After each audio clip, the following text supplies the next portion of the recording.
여러분 안녕하세요. 오늘도 함께 하나님 앞에 예배를 드리기 위해서 이 자리에 오신 여러분을 예수님의 이름으로 축복합니다. 오늘도 필요한 은혜를 주님께 구하는 마음으로 주님 앞으로 가까이 나아가서 우리의 모든 삶을 주님께 맡겨드리도록 합시다. 함께 기도하심으로써 오늘 예배를 시작하겠습니다. 하나님 아버지, 오늘도 살아계셔서 우리와 함께 하심을 믿고 감사를 드립니다. 예배로 나아가는 우리를 기쁘게 받아주셔서 하나님의 손 안에서 우리가 주님의 인도하심을 따라 살아갈 수 있도록 도와주시옵소서. 예수님 이름으로 기도합니다. 아멘. 네, 함께 찬양하시겠습니다. 바로 역전되리라. 우리 가사를 생각하시면서 주님께서 우리를 위해 행하실 일들을 기대하는 마음으로 함께 찬양합시다.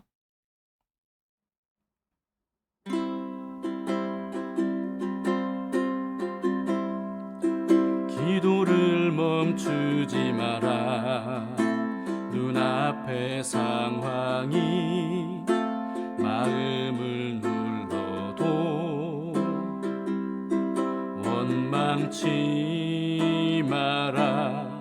너의 입을 지켜라. 저들은 너의 입을 보고 있다. 마음을 뺏기지 마라. 내가 널 도우지 않는단 소리에 너의 모든 게 불리해도 너는 기도를 계속해라. 너 기도를 멈추지 마라. 내가 너의 그 모든 상황을 바로 역전시키리니 너 기도를 멈추지 마라. 내가 잠시도 쉬지 않고 모든 걸 지켜보고 있으니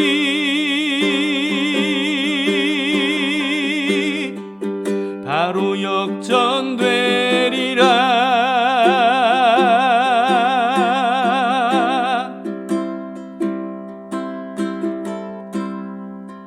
기도를 멈추지 마라. 눈앞의 상황이 마음을 눌러도 원망치 마라. 너의 입을 지켜라. 저들은 너의 입을 보고 있다.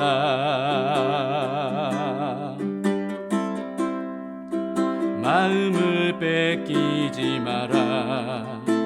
내가 널 도우지 않는단 소리에 너의 모든 게 불리해도 너는 기도를 계속해라. 너 기도를 멈추지 마라. 내가 너의 그 모든 상황을 바로 역전시키리니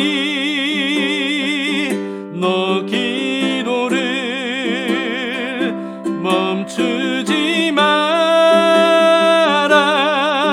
내가 잠시도 쉬지 않고 모든 걸 지켜보고 있으니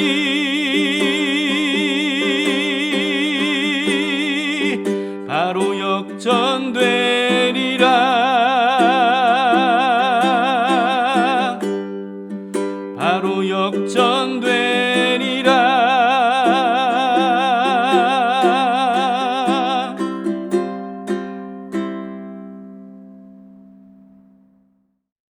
오늘 말씀을 함께 보시겠습니다. 요한복음 16장 16절에서 24절입니다. 제자들이 곧 겪게 될 근심과 기쁨에 대해서 예수님께서 말씀하시는 내용입니다. 조금 있으면 너희가 나를 보지 못하겠고 또 조금 있으면 나를 보리라 하시니 제자 중에서 서로 말하되 우리에게 말씀하신 바 조금 있으면 나를 보지 못하겠고 또 조금 있으면 나를 보리라 하시며 또 내가 아버지께로 가미라 하신 것이 무슨 말씀이냐? 조금 있으면이라 하신 말씀이 무슨 말씀이냐? 무엇을 말씀하시는지 알지 못하노라. 예수께서 그 묻고자 함을 아시고 이르시되 내 말이 조금 있으면 나를 보지 못하겠고 또 조금 있으면 나를 보리라 하므로 서로 문의하느냐. 내가 진실로 진실로 너희에게 이르노니 너희는 곡하고 애통하겠으나 세상은 기뻐하리라. 너희는 근심하겠으나 너희 근심이 도리어 기쁨이 되리라. 여자가 해산하게 되면 그때가 이르렀으므로 근심하나 아기를 낳으면 세상에 사람 난 기쁨으로 말미암아 그 고통을 다시 기억하지 아니하느니라. 지금은 너희가 근심하나 내가 다시 너희를 보리니 너희 마음이 기쁠 것이요 너희 기쁨을 빼앗을 자가 없으리라. 그날에는 너희가 아무것도 내게 묻지 아니하리라. 내가 진실로 진실로 너희에게 이르노니 너희가 무엇이든지 아버지께 구하는 것을 내 이름으로 주시리라. 지금까지는 너희가 내 이름으로 아무것도 구하지 아니하였으나 구하라. 그리하면 받으리니 너희 기쁨이 충만하리라. 예수님은 앞으로 어떤 일이 있을지 전혀 모르고 있는 제자들이 사실은 알아듣기 어려울 것을 아시면서도 계속해서 앞으로 있을 일들에 대해서 제자들에게 말씀해 주십니다. 앞으로 있을 일을 미리 말씀해 주심으로써 그 일들이 그대로 성취되는 것을 앞으로 제자들이 보고 예수님이 어떤 분인지를 깨달아 알고 믿게 하시기 위함입니다. 앞서 예수님은 제자들에게 이렇게 말씀을 하셨습니다. 요한복음 14장 29절에서요. 이제 일이 일어나기 전에 너희에게 말한 것은 일이 일어날 때 너희로 믿게 하려 함이라. 이처럼 하나님을 믿게 하시려고 어떤 일이 일어나기 전에 미리 말씀하시는 것을 우리는 구약 성경에서도 많이 발견할 수가 있습니다. 그 중에서도 특히 출애굽기에서 많이 볼 수 있는데요. 하나님은 이스라엘을 이집트에서 구원해 주시기 위해서 이집트에 10가지 재앙을 내리지 않으셨습니까? 10가지 재앙을 내리실 때마다 매번 그 전에 모세를 통해서 반드시 먼저 이런 재앙이 있을 것이다 라고 경고를 하셨습니다. 그때 하나님은 경고하신 재앙이 그대로 일어나는 것을 사람들이 보게 되면 그러면 하나님을 여호와인 줄 알 것이라고 말씀을 하셨습니다. 예를 들면 이런 식으로 말씀하신 겁니다. 출애굽기 7장 5절에 보시면 내가 내 손을 애굽 위에 펴서 이스라엘 자손을 그 땅에서 인도하여 낼 때에야 애굽 사람이 나를 여호와인 줄 알리라 하시매. 그리고 이후에도요. 홍해를 가르시기 전에도 그러셨고요. 만나와 메추라기를 내려주시기 전에도 이렇게 미리 말씀해 주심으로써 그 일이 그대로 일어나는 것을 보고 여호와 하나님을 알 수 있도록 하신 겁니다. 이와 마찬가지로 예수님도 제자들이 예수님이 어떤 분인지를 알고 믿게 하시려고 앞으로 있을 일들에 대해서 계속해서 미리 말씀해 주시는 거죠. 오늘 본문에서도요. 그 당시로서는 제자들이 전혀 알아들을 수 없는 미래의 일들을 참 알쏭달쏭하게 말씀을 하셨습니다. 16절을 보시겠습니다. 조금 있으면 너희가 나를 보지 못하겠고 또 조금 있으면 나를 보리라 하시니. 이 말씀을 들은 제자들은요, 이 도대체 무슨 뜻을 말씀하시는 건지 전혀 몰라서 서로 도대체 무슨 말씀을 하시는 건지 물어봤음에도 불구하고 아는 제자들이 한 명도 없었습니다. 그런데 여러분, 오늘날 우리에게는요, 오늘 본문의 말씀이 미래의 일에 대한 말씀이 아니라 우리에게는 과거 일에 대한 말씀 아니겠습니까? 그렇기 때문에 예수님의 말씀이 무슨 뜻인지 우리는 충분히 알 수가 있습니다. 조금 있으면 예수님을 보지 못할 것이라는 말씀은요, 예수님의 죽음을 의미하죠. 그리고 또 조금 있으면 예수님을 보리라 라고 하시는 말씀은 예수님께서 부활하시는 것을 말씀하신 겁니다. 이 사실에 대해서 예수님은 이렇게 또 말씀해 주셨습니다. 20절입니다. 내가 진실로 진실로 너희에게 이르노니 너희는 곡하고 애통하겠으나 세상은 기뻐하리라. 너희는 근심하겠으나 너희 근심이 도리어 기쁨이 되리라. 예수님께서 십자가에서 죽으시면 제자들은 곡하고 애통하겠죠. 그러나 예수님을 죽인 세상 사람들은요, 굉장히 기뻐할 겁니다. 그러나 곧 반전이 일어날 것이라고 말씀하시는 겁니다. 예수님의 죽으심으로 근심하고 애통하던 제자들이 예수님께서 부활하심으로써 그 부활하신 주님을 만남으로써 도리어 기뻐하게 될 것이다 말씀하시는 겁니다. 이에 대해서 예수님은 이어서 출산으로 비유해 주셨습니다. 21절입니다. 여자가 해산하게 되면 그때가 이르렀으므로 근심하나 아기를 낳으면 세상에 사람 난 기쁨으로 말미암아 그 고통을 다시 기억하지 아니하느니라. 해산할 날이 임박하면 임산부는 근심하고 두려워할 수밖에 없죠. 그리고 드디어 해산이 시작되면 산고로 인해서 극심한 고통을 겪게 됩니다. 그런데 그러다가 아기가 딱 태어나잖아요. 그러면 말할 수 없는 기쁨을 얻게 되는 거 아니겠습니까? 악뮤의 노래 중에서 생방송이라는 노래가 있는데요. 그 노래 가사에 출생한 아기는 우는데 그 우는 아기를 빼고는 다 행복하게 웃는다. 이런 내용이 있습니다.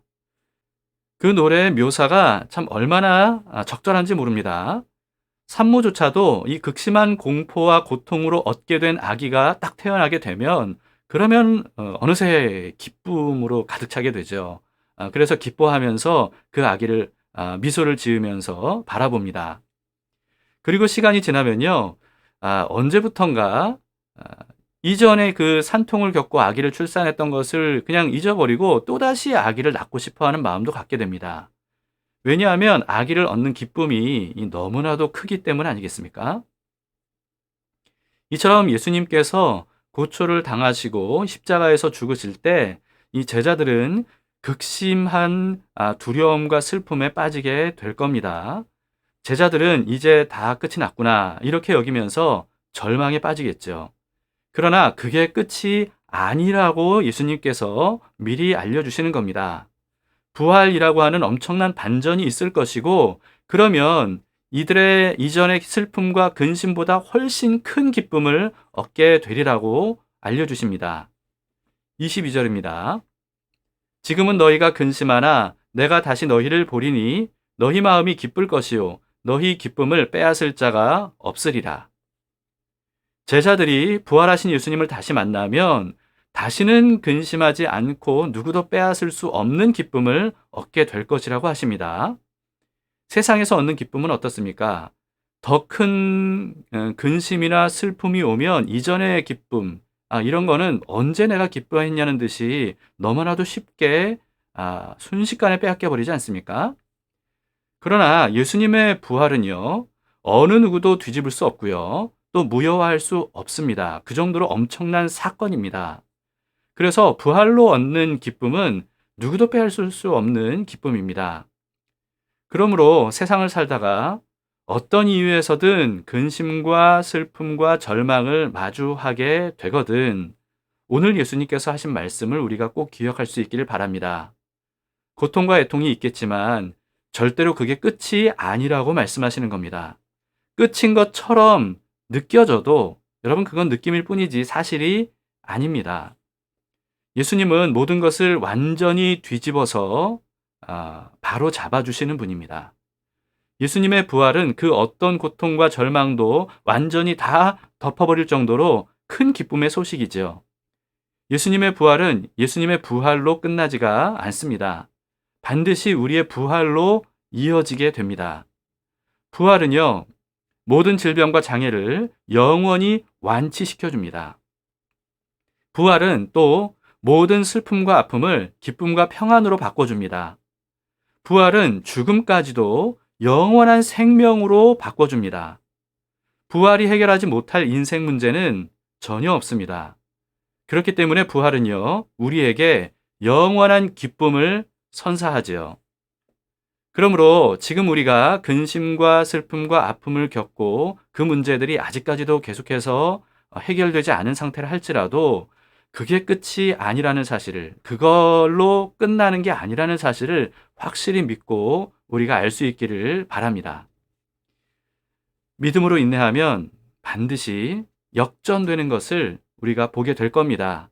예수님께서 우리를 역전시켜 주십니다. 이 사실을 굳게 믿는 사람들은 박해를 당해도 절망하지 않고 끝까지 인내하면서 기다리게 됩니다. 우리가 모두 그런 사람들이 될 수 있기를 바랍니다. 23절을 보시겠습니다. 그날에는 너희가 아무것도 내게 묻지 아니하리라. 내가 진실로 진실로 너희에게 이르노니 너희가 무엇이든지 아버지께 구하는 것을 내 이름으로 주시리라. 그날이 되면 제자들이 예수님께 구하지 않고 하나님 아버지께 직접 구하게 될 것이라고 말씀하시는 겁니다. 왜냐하면 예수님의 죽음과 부활로 모든 죄가 속죄함을 받고 거룩해질 것이기 때문에 그렇죠. 우리는 이 말씀이 이미 성취된 시대를 살고 있습니다. 우리는 예수님의 이름으로 기도하는 것을 너무나도 당연하게 여기면서 신앙생활하고 있지 않습니까? 오늘 본문에서 24절에 이렇게 말씀합니다. 지금까지는 너희가 내 이름으로 아무것도 구하지 아니하였으나 구하라. 그리하면 받으리니 너희 기쁨이 충만하리라. 우리가 예수님의 이름으로 무엇이든지 구하면 하나님 아버지께서 아들이신 예수님께 응답해 주시듯이 우리에게 응답해 주실 겁니다. 왜냐하면 아들이신 예수 그리스도의 이름으로 구했으니까요. 그런데 이 말씀을 믿지 않는 그리스도인들이 참 많이 있죠. 물론 하나님께 기도하면 응답해 주실 것이라고 하는 사실에 대해서 전혀 믿지 않는 건 아니에요. 그러나 정말로 정말 무엇이든지 구하는 것을 응답해 주신다 라고 하는 것이 뭔지에 대해서 잘 알지 못하고 또 그 사실을 잘 믿지도 못하는 것 같습니다. 무엇이든지 원하는 대로 구하면 주신다, 응답하신다. 그러면 돈을 구해도 주시는 겁니까? 어떤 사회적인 성공이나 어떤 쾌락 이런 걸 구해도 하나님이 응답해서 주시는 겁니까? 여러분, 우리는 이 무엇이든지 구하면 응답할 것이라는 이 말씀을 잘 이해해야 됩니다. 오래전에 어느 책에선가 제가 본 구절이 참 지금까지도 뇌리에 깊이 박혀 있는데요. 근데 사실 누가 한 말이었는지 전혀 기억이 나지 않습니다. 근데 그 내용만큼은 정말 또렷하게 기억이 나는데요. 이런 문구였습니다. 예수님을 사랑하라. 그리고 무엇이든지 원하는 대로 구하라. 여러분, 이게 무슨 말인지 와닿으시나요? 예수님을 사랑하라. 그리고 무엇이든지 원하는 대로 구하라. 예수님을 사랑하면 어떤 걸 원하고 구하겠어요? 여러분, 어떤 남자가 어떤 여자를 사랑하면 그 남자가 정말 원하고 바라는 거, 구하는 거, 그게 뭐겠습니까? 그 여자와 함께 할 수 있다면 이런 걸 구하지 않겠어요? 그걸 원하지 않겠습니까? 이 여자가 행복할 수만 있다면, 이 여자가 나를 사랑하게 할 수만 있다면 이런 것들 아니겠습니까? 남녀 관계뿐 아니고요. 자녀를 사랑하는 부모가 정말 원하고 구하는 거, 그게 뭐겠어요? 자녀가 잘 되기를 바라고 자녀가 건강하기를 바라는 어떤 이런 거 아니겠습니까? 자녀에 관한 것이겠죠. 내가 사랑하는 상대방과 관련된 것을 우리가 가장 원하고 가장 구하게 마련입니다. 그게 바로 사랑이 아니겠어요? 마찬가지입니다. 예수님을 사랑하는 사람에게 하나님께서 말씀하시기를 네가 원하는 건 무엇이든지 들어주겠다 라고 한다면 그러면 그 사람은 어떤 걸 구하겠습니까? 우리가 세상적인 유익을 구한다면요. 하나님을 사랑하는 게 아니라 사실은 세상을 사랑한다는 증거입니다. 부자가 되기를 구한다면 예수님이 아니라 우리는 돈을 사랑하는 거겠죠. 무조건 돈을 구하는 것 자체가 잘못됐다는 뜻은 아닙니다. 예를 들면 예수님께서 기뻐하시는 일을 하기 위해서 돈이 필요해서 돈을 구하는 거. 여러분, 이거는 얼마든지 우리가 구해야 될 기도입니다. 무엇을 구하느냐가 중요한 게 아니라 어떤 동기와 어떤 마음으로 구하느냐. 이게 정말 중요한 문제라는 겁니다. 그래서 예수님께서 제자들에게 이렇게 말씀을 하셨던 겁니다. 요한복음 15장 7절에서 너희가 내 안에 거하고 내 말이 너희 안에 거하면 무엇이든지 원하는 대로 구하라. 그리하면 이루리라. 무엇이든지 원하는 대로 구하라. 이렇게 말씀하시기 전에 뭐라고 말씀하셨다고요? 너희가 내 안에 거하고 내 말이 너희 안에 거하면 무엇이든지 원하는 대로 구하라. 그리하면 이루리라 말씀하신 겁니다. 여러분, 예수님 안에 거하고 또 예수님의 말씀이 우리 안에 거하면 그러면 우리가 정말 원하고 또 구하는 게 뭐겠습니까? 예수님의 말씀이 이루어지는 것과 관련된 기도 아니겠어요? 이게 바로 기도의 비밀입니다. 우리가 이와 같은 기도의 비밀을 모두가 다 깨달아 알 수 있기를 바랍니다. 예수님은 우리에게 하나님의 아들의 명의를 부여해 주셨습니다. 우리에게 주신 예수님의 이름으로 하나님 아버지께 구하면 하나님은 예수님에게 응답해 주시듯이 우리에게 응답해 주실 겁니다. 그 믿음을 가지고 기도하는 우리 모두가 될 수 있기를 바랍니다.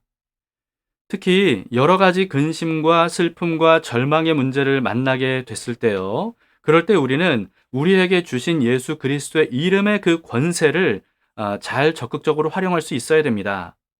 예수님의 이름으로 구하면 하나님 아버지께서 우리를 모든 근심과 슬픔과 절망에서 건져 주실 겁니다. 그리고 도리어 세상이 알 수도 없고 줄 수도 없는 참된 평안과 위로와 기쁨으로 맞바꾸어 주실 겁니다. 오늘도 그런 은혜를 아낌없이 베풀어 주실 하나님 아버지께 믿음으로 구하도록 합시다. 그리고 믿음으로 인내하면서 주님께서 하실 일을 기다리도록 합시다. 그러면 하나님께서 반드시 우리에게 응답해 주시고 하나님이 하시는 일들을 보게 하시리라 믿습니다. 함께 기도하시겠습니다. 좋으신 하나님 아버지, 오늘도 주님의 말씀을 통하여서 큰 위로와 소망을 품게 됩니다. 주님 감사합니다. 주님께서 말씀하신 것들이 반드시 이루어지리라 믿습니다. 지금 우리의 상황과 형편이 눈에 보이는 모든 것들이 너무나도 다 문제투성이고 어려움투성이고 고난투성이처럼 보인다 할지라도 이것으로 끝나는 것이 아니라 주님께서 반드시 모든 것을 역전시켜 주시리라 믿습니다. 주님, 우리가 이 육신의 눈으로 보이는 것이 전부가 아니라 믿음의 눈을 떠서 주님이 하실 일들을 바라볼 수 있도록 인도해 주시옵소서. 오늘도 그 믿음과 소망으로 살아갑니다. 주님, 그래서 세상의 문제로 우리가 근심과 절망의 나락으로 떨어지지 않게 하시고 그런 중에도 주님이 하실 일들을 소망하면서 끝까지 인내할 수 있도록 인도해 주시옵소서. 예수님 이름으로 기도합니다. 아멘. 네, 여러분 오늘도 말씀을 생각하시면서 기도하시고요. 특별히 여러 가지 환난과 고난 중에 있는 형제자매들을 위해서 여러분 중보기도 해주시기를 바랍니다. 오늘도 살아계신 예수님께서 우리와 함께 하십니다.